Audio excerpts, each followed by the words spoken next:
Estamos de volta para falar da chuva em Bauru. É só chegar o mês de janeiro que os transtornos e os estragos se multiplicam pela cidade. E quem conversa com a gente é o professor do curso de Arquitetura e Urbanismo da Unesp, José Chaides. Boa noite, Chaides. Muito obrigada por aceitar o nosso convite. Prazer é meu. Chaides, nós vimos na fala do meteorologista do IPMET que os índices de chuva ontem surpreenderam. Mas não é surpresa que a Nações Unidas é um ponto de alagamento na cidade. Que avaliação que você faz? Quais são os problemas dessa avenida? Bom, em primeiro lugar, como você colocou, é um problema conhecido, porque a Nações Unidas foi construída de uma forma antiga de ocupar o fundo de vale, o leito do próprio Córrego das Flores, o que faz com que as águas que naturalmente espraiariam ao seu redor tenha que ocupar o leito da avenida. A gente vê nas imagens que é isso realmente que acontece, corre um rio. Além disso, o processo de urbanização que ocorreu em toda a bacia não previu uma drenagem antecipada no cálculo necessário para essa ocupação integral, que já está quase no seu limite.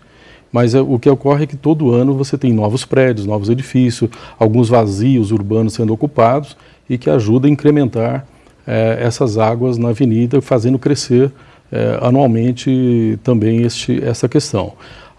Você tem outras questões, além desse cálculo, que não existia uma prerrogativa, e ainda se discute em Bauru, os cálculos de estudos de impacto de cada empreendimento, e que previsse uma contrapartida, inclusive econômica, para mitigar esses problemas ao longo do tempo. Essas são as principais razões dos problemas que a gente enfrenta hoje.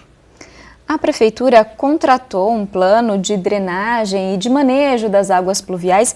Ele foi apresentado em maio do ano passado e, de acordo com esse plano, 2 ações teriam que ser realizadas para evitar esses alagamentos nas Nações. Uma delas seria o aumento da calha do Córrego das Flores, e também uma outra situação que seria a construção de algumas represas.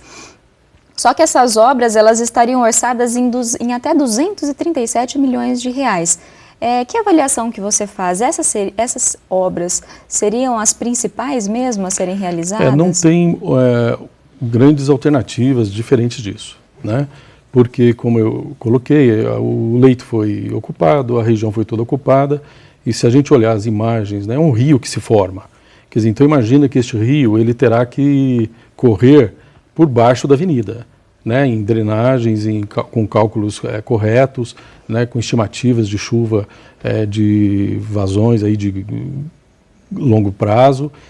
Então tem que fazer uma drenagem e isso pode ter essas piscinas que ajudem a controlar. Só que realmente essas obras agora são obras de grande custo, e isso vai impactar certamente a economia do município, ou buscando recursos, como o prefeito colocou.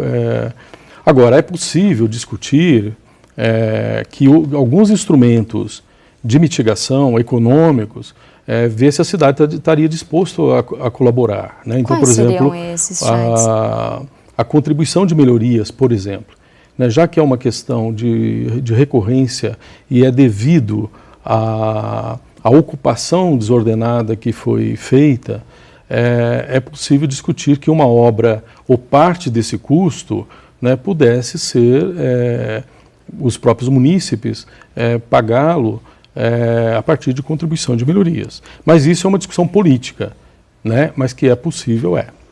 Você identifica algumas ações já nessa gestão que contribuem para uma melhora na situação das Nações Unidas? Do ponto de vista estrutural, vai ser preciso essas obras de grande porte. Agora, tenho preocupações também com novos projetos que estão na agenda do atual governo, dos parques lineares urbanos, o destravamento da cidade com ocupação de áreas de APPs, que já está previamente agendado, porque nós não podemos mais cometer esses equívocos técnicos que as nações possuem.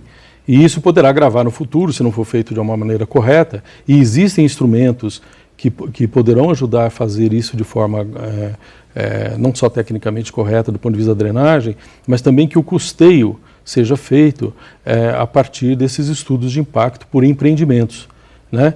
E sem perder a capacidade de incentivo aos empresários, sem perder a capacidade de incentivos, mas com controle urbanístico devido a esses instrumentos que existem. Essas ações seriam em longo prazo, né? O que a gente poderia dizer que é possível fazer emergencialmente para a gente não ver essas cenas que a gente acabou de observar agora? Emergencialmente você não tem o que fazer, a não ser as questões de previsão de tempo, de chuvas, não deixar ocorrer os riscos de pessoas morrerem, de pessoas serem surpreendidas na rua, quer dizer, melhorar a questão da defesa civil, né, em parceria com a Unesp, por exemplo, o Instituto de Meteorologia, quer dizer, isso é possível ser feito, né, do ponto de vista emergencial. Mas em termos de obras, né, não é possível coisas que vai resolver 100% do problema de qualquer forma. O que poderia se discutir, mas é também mitigações pequenas, por exemplo, que cada edificação dessa microbacia pudesse, por exemplo, recolher suas águas de chuva, né, sem ter incentivos para que os prédios, os condomínios, né, captem a parte dessas águas, pequenas contenções de grandes empreendimentos, de shoppings e etc., que contesse essa água por um tempo antes de ser jogada na avenida. Quer dizer, são processos mitigatórios, mas, vamos dizer assim, parciais, que eventualmente poderia se melhorar ao longo de um tempo. A cidade vai ter mesmo que enfrentar essas grandes obras. Vai, porque os grandes erros já foram cometidos e terá que enfrentar, né? Não é à toa que passa gestão e vem gestão e o grande problema continua. Tá certo, Chaides. Muito obrigada por suas contribuições hoje aqui. Eu que agradeço. Tá?